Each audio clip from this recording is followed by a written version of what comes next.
I'm Steve Casey, president of Casey Automotive.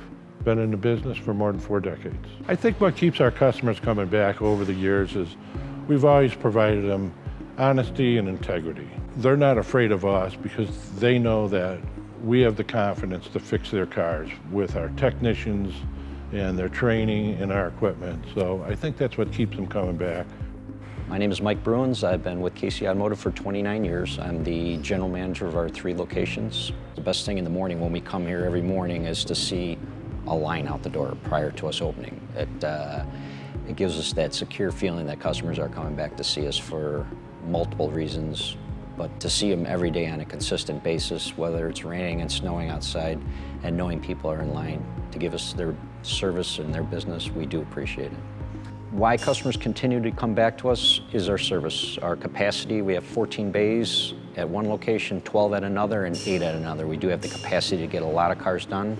We have 33 employees that work for our company. We do have the capability of doing a lot of work at a very fair price. If you're not a customer, we would invite you to become a customer. We have the technicians, the tools, and the confidence to fix any of your car needs. Biggest thing, come on down. You need service, we can do the same day. If not, we have loaner vehicles for services that are going to take a little longer. I cannot emphasize enough how much we're going to be taking care of your vehicle and your family and keep you safe on the road.